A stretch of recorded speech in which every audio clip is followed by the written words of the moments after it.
유여정 열린 오인플레이 박상원입니다. 오늘 첫 일정으로 부산시장 해거록에서 윤석열 대통령이 이태원 선수가 부탁된다 이런 발언을 하는 증언을 여기에 대해서 그 직후에 대통령실에서 그런 취지의 말씀을 하신 적이 없다고 단호한 입장을 냈던 것을 제가 봤습니다. 저는 그 말을 신뢰하고요. 저는 오히려 더 궁금해졌습니다. 더불어민주당은 청담동 술자리 의혹 같은 말 같지도 않은 것도 전 당력을 총동원해서 총공세를, 정치 공세를 하는 정당입니다. 2년이 다 되도록 왜 이 얘기 안 했죠? 그동안 까먹었던 겁니까? 아니면 없는 말을 만들어낸 겁니까? 부산시장 해거록에서 윤석열 대통령이 이태원 선수가 부탁된다 이런 발언을 하는 증언을 여기에 대해서 그 직후에 대통령실에서 그런 취지의 말씀을 하신 적이 없다고 단호한 입장을 냈던 것을 제가 봤습니다. 저는 그 말을 신뢰하고요. 그리고 오늘인가요? 어제인가요?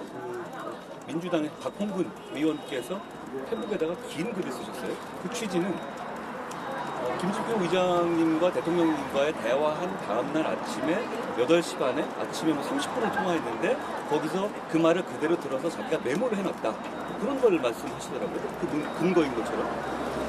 저는 오히려 더 궁금해졌습니다. 더불어민주당은 청남동 술자리 의혹 같은 말 같지도 않은 것도 전 당력을 총동원해서 총공세를, 정치 공세를 하는 정당입니다. 2년이 다 되도록 왜 이 얘기 안 했죠? 그동안 까먹었던 겁니까? 아니면 없는 말을 만들어낸 겁니까? 국민들께서 판단하시라고 생각합니다. 진짜로 이 말이 그런 의미였고 그렇게 이해했고 그런 근거가 있었다면 1년 반이 넘도록 뭐 하신 거죠? 만약 사실대로라면 대단히 심각한 말이잖아요. 그런데 더불어민주당의 그동안의 어떤 정치 공세를 덥석 무는 수준을 보십시오. 청담동 술자리 의혹도 전 당원, 대표까지 나서서 동영상까지 틀면서 바로 물어버리잖아요. 왜 이거는 그냥 두셨습니까? 저는 이성적으로 판단한 문제라고 생각합니다. 그런 말을 대통령께서 하셨을 거라고 저는 전혀 믿지 않습니다. 안녕하세요. 신윤아입니다. 야당이 김홍일 정치위원장 탄핵 조처안을 당론으로 채택하려고 추진을 하고 있는데 이 이인체제 방송일 근거로 내놓고 있잖아요. 그거 어떻게 보시세요? 차라리 탄핵을 하지 않는 대상을 찾는 게 빠르지 않겠습니까? 대한민국의 탄핵 제도라는 게 이런 식으로 쉽고 가볍게 마구 쓰이는 제도입니까? 그로 인한 피해 국민들에게 돌아간다고 생각합니다. 오늘 뉴시스 여론조사에서 1위 하셨는데 저는 그런 민심에 대해서 대단히 두려워합니다. 민심을 제가 평가하거나 분석하는 입장이 아니고요. 저는 민심을 두려워하겠습니다. 제가 더 무겁게 받아들이고 한 발 한 발 최선을 다해보겠습니다. 윤상현 의원이랑 원희룡 전 장관 연이틀 동안 대신의 정치는 성공하지 못한다고 좀 말을 했는데요. 직접적으로 좀 거론하진 않았지만 이게 위원장님 좀 그냥 걸로 보여져서 그 사람한테 연 이틀이야말로 틀리신 것 같고 계속 그러고 있지 않나요? 저는 이렇게 생각합니다. 저는 대한민국의 국민을 절대 배신하지 않을 겁니다. 제가 배신하지 않아야 할 대상, 정치인이 배신하지 말아야 할 대상은 대한민국의 국민입니다.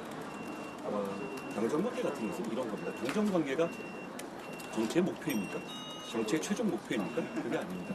좋은 정치하고 대한민국과 국민을 위한 정치를 하기 위한 방편이고 과정입니다.